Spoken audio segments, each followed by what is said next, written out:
Assalamualaikum warahmatullahi wabarakatuh. Perkenalkan, nama saya Nisa Sofiana, NIM 1801030068. Di sini saya akan menjelaskan tentang tanaman obat keluarga atau toga. Langsung saja kita ke pengertiannya. Tanaman obat keluarga atau toga adalah tanaman hasil budidaya rumahan yang berkhasiat sebagai obat.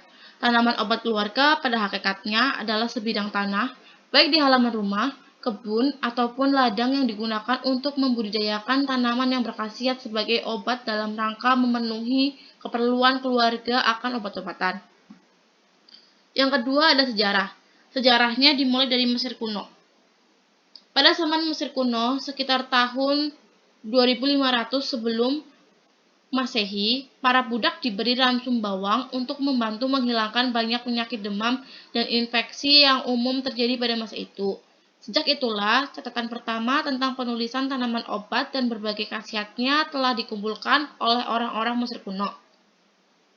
Sejumlah besar resep penggunaan produk tanaman untuk pengobatan penyakit, gejala-gejala penyakit, dan diagnosanya tercantum dalam Papyrus Ebers. Pada saat itu, para pendeta Mesir kuno telah melakukan dan mempraktikkan pengobatan herbal. Yang kedua, pada bangsa Yunani kuno juga banyak menyiapkan catatan mengenai penggunaan tanaman obat, yaitu Hippocrates pada tahun 466 sebelum Masehi, Theophrastus pada tahun 372 sebelum Masehi, dan Pedanios Dioscorides pada tahun 100 sebelum Masehi. Membuat himpunan keterangan terinci mengenai ribuan tanaman obat dalam De Materia Medica. Orang-orang Yunani kuno juga telah melakukan pengobatan herbal. Mereka menemukan berbagai tanaman obat baru, seperti rosemary dan lavender, pada saat mengadakan perjalanan ke berbagai daratan lain. Selanjutnya dari Cina. Tanaman obat di Cina berlangsung sekitar 3000 tahun yang lalu, ketika muncul penyembuhan kerapuhan tulang oleh dukun Wu. Pada waktu itu, penyakit ini diyakini disebabkan oleh kekuatan jahat, sehingga menurut dukun Wu, diperlukan obat dari tanaman untuk mengusir kekuatan jahat itu. Bahkan, bahan penyembuhan tertua dalam sejarah telah ditemukan di Cina, di mana makam seorang bangsawan Han ditemukan untuk menyimpan data medis yang dilakukan pada gulungan sutra. Gulungan sutra berisi daftar 247 tumbuh-tumbuhan dan bahan-bahan yang digunakan dalam menyembuhkan penyakit. Selanjutnya dari Inggris. Di Inggris, penggunaan tanaman obat dikembangkan bersamaan dengan didirikannya biara-biara di seluruh negeri. Setiap biara memiliki tanaman obat masing-masing yang digunakan untuk merawat para pendeta maupun para penduduk setempat. Pada beberapa daerah, khususnya Wales dan Skotlandia, orang-orang Druid dan para penyembuh Celtic menggunakan obat-obatan dalam perayaan agama dan ritual mereka. Pengetahuan tanaman obat semakin berkembang dengan terciptanya mesin cetak pada abad ke-15, sehingga penulisan mengenai tanaman-tanaman obat dapat dilakukan. Sekitar tahun 1630, John Parkinson dari London menulis mengenai tanaman obat dari berbagai tanaman. Nicholas Culpeper pada tahun 1616 sampai 1654 dengan karyanya yang paling terkenal yaitu The Complete Herbal and English Physician Enlarged, diterbitkan pada tahun 1649. Pada tahun 1812, Henry Potter telah melakukan bisnisnya, menyediakan berbagai tanaman obat dan berdagang lintah. Sejak saat itu, banyak sekali pengetahuan tradisional dan cerita rakyat tentang tanaman obat dapat ditemukan mulai dari Inggris, Eropa, Timur Tengah, Asia, dan Amerika. Sehingga, Potter terdorong untuk menulis kembali bukunya, yaitu Potter's Encyclopedia of Botanical Drugs and Preparation, yang sampai saat ini pun masih diterbitkan.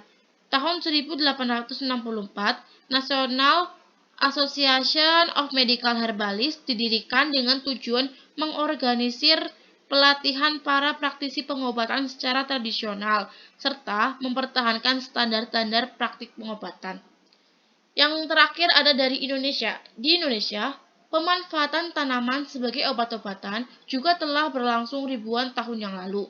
Pada pertengahan abad ke-17, seorang botanikus bernama Jacobus Rantius pada tahun 1592 sampai 1631 mengumumkan khasiat tumbuh-tumbuhan dalam bukunya, yaitu The Indiae Anstrisquare Naturae et Medica.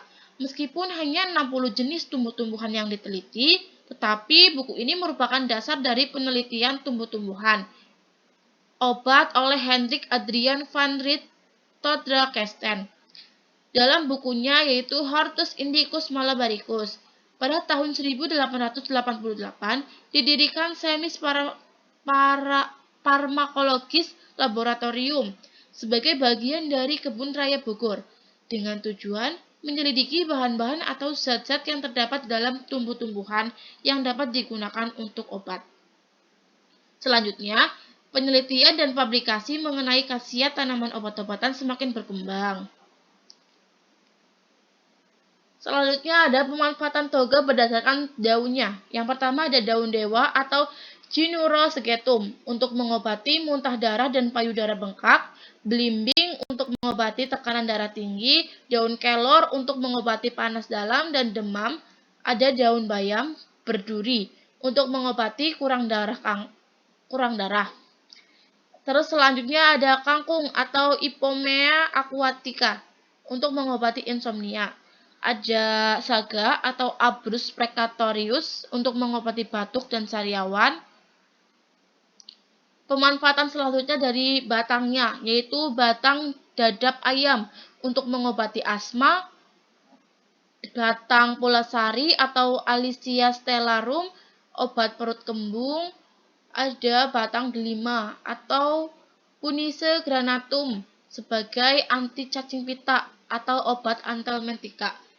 Selanjutnya dari buahnya yaitu cabai merah atau Capsicum annum, obat gosok untuk penyakit rematik dan masuk angin, ada belimbing wuluh atau Afera, belimbing mengobati penyakit batuk, melegakan nafas, dan mencairkan dahak, ada ketumbar atau Coriandrum sativum, obat anti kembung.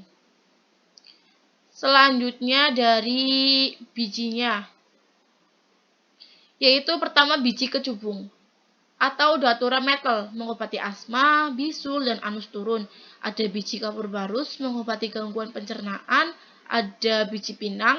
Tepung biji pinang berkhasiat sebagai obat antelmentika, terutama terhadap cacing pita. Terus ada dari akarnya yaitu akar pepaya, obat cacing, aren, obat diuretik, ada akar pule pandak, obat anti hipertensi dan gangguan neuropsikiatrik seperti tekanan darah tinggi.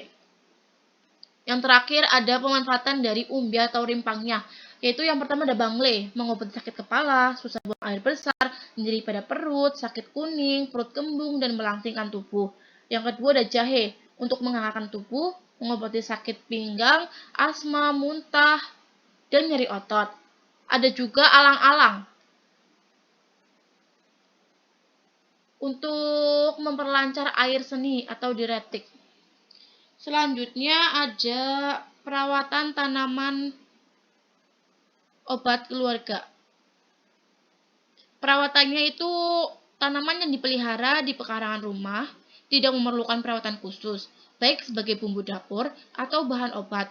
Perlakuan khusus dalam budidaya tanaman obat dilakukan dalam skala usaha, dengan tujuan untuk memperoleh kualitas dan kuantitas hasil yang optimum. Kegiatan pemupukan dan pengandalian hama penyakit tanaman perlu dilakukan. Kegiatan ini sangat erat hubungannya dengan penggunaan bahan kimiawi yang terkandung dalam pupuk atau pestisida. Pemakaian bahan kimiawi dapat mencemari lingkungan, baik tanah maupun air, dan yang paling penting berbahaya residu yang dihasilkan akan terakumulasi dalam produk tanaman yang dihasilkan. Untuk itu, perlu diperkenalkan sistem budidaya yang tidak tergantung pada bahan-bahan kimia.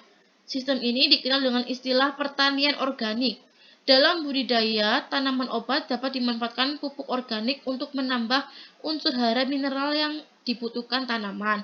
Pupuk organik yang digunakan diantaranya adalah pupuk kandang pupuk kandang, bokasi, kompos, humus, sampah dapur, dan serasah daun. Selain itu, sebagai bahan pengendali hama penyakit tanaman, dapat dimanfaatkan pestisida alami yang terdapat di sekitar rumah, seperti tanaman babadotan atau Ageratum conisoides, sirsak, lantana, dan daun tembakau. Selanjutnya ada faktor peningkatan penggunaan tanaman obat. Yang pertama, pada umumnya harga obat-obatan buatan pabrik yang sangat mahal, sehingga masyarakat mencari alternatif pengobatan yang lebih murah. Yang kedua, ada efek samping yang ditimbulkan oleh obat tradisional sangat kecil dibandingkan dengan obat buatan pabrik. Yang terakhir, ada kandungan unsur kimia yang terkandung di dalam obat tradisional sebenarnya menjadi dasar pengobatan kedokteran modern. Sekian, terima kasih.